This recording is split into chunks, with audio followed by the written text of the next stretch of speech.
Ang sulat ni Pablo kang Timoteo, ang ikaduhang sulat ni Pablo kang Timoteo, Kapitulo 2. Busa, anak, pagmalig-on pinaagi sa grasya nga nabatunan nato diha kang Kristo Jesus. Itugyan sa mga tawo nga kasaligan ang imong madungog nga akong giwali atubangan sa kadaghanan aron kini itudlo usab nila sa uban. Pakig-ambit sa mga pag-antos ingon nga maayong sundalo ni Kristo Jesus. Gusto sa usa ka sundalo nga mahimuot ang iyang labaw busa dili siya mag-apil-apil sa kalihukan nga walay labot sa iyang pagkasundalo.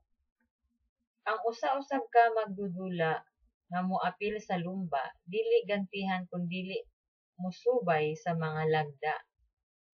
Ang mag-uuma nga naghago pag-ayo kinahanglan maoy makadawat sa unang bahin sa abot.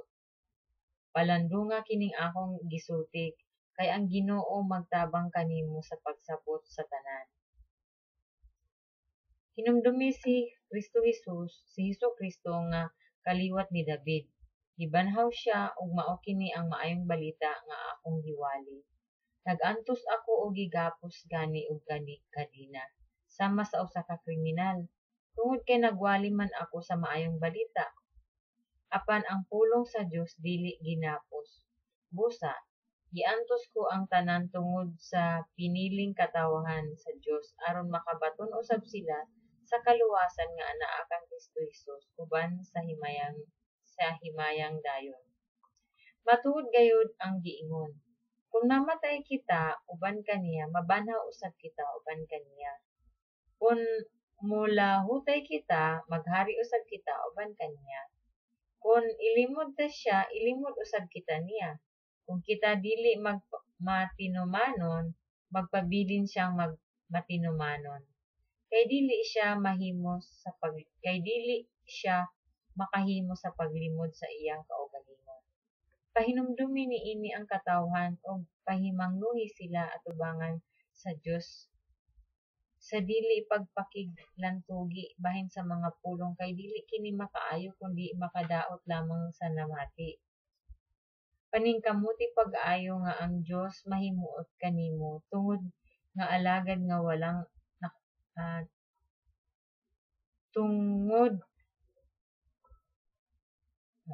Paningkamuti pag-ayo nga ang Dios mahimuot kanimo ingon nga alagad nga wala ikaulaw ang iyang trabaho sa usa ka alagad nga nagtuo sa kamatuoran sa hustong paagi.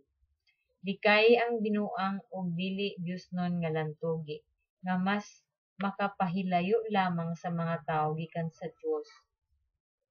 Ang gitudlo nila mahisama sa kabahong nga nag-ut-ut sa unod. Ang duha kanila mao si Himeneo ug si Fileto. Nahisalaag sila gikan sa kamatuoran ug gilibog nila ang ubang mga magtotoo pinaagi sa pag-ingon nga ang pagkabanhaw nahitabo na. Apan ang lig-on nga sukaranan nga gipahimutang sa Dios dili gayud matarog ug niini nahisulat kining mga pulonga. Nakaila ang Ginoo sa mga iya ug ang tanan nga nagsangpit sa ngalan sa Ginoo kinahanglang dili na magbuhat og daotan. Sa usa ka dakong balay adunay nagkalain-laing mga plato ug mga panaksan. Ang uban plata ug bulawan, ang uban kahoy ug yuta. May alang sa espesyal nga higayon ug may alang usab sa adlaw-adlawng paggamit. Kung hinluan sa tao ang iyang kaugalingon gikan niining daotang mga buhat, gamiton siya alang sa espesyal nga mga katuyuan kay gihalad man siya aron kapuslan sa iyang agalon ug siya andam sa tanang buhat nga maayo.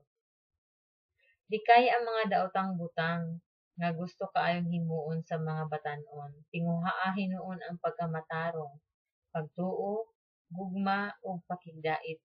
Uban ni adtong maputli ug kasing-kasing nga nagsangpit sa Ginoo. Dikay usab ang binuang ug walay pulos nga mga pakiglantugi. Nasayod ka nga musangpot lamang kini sa panag-away. Ang suglugoon sa Ginoo kinahanglan dili mangaway. Kinahanglan maluluy-on siya sa tanan, maayo nga magtutudlo ug mapailubong. Malumos siya kung magmaymay sa mga misupak kaniya. Tingali hatagan sila sa Dios og higayon sa paghinulsol ug masayod sila sa kamatuoran. Og mahibalik unya sila sa maayong pagpangisip ug makaikyas sa bitik sa yawa nga midakop ug miulipon kanila. Ang ikaduhang sulat ni Pablo kang Timoteo, Kapitulo 2.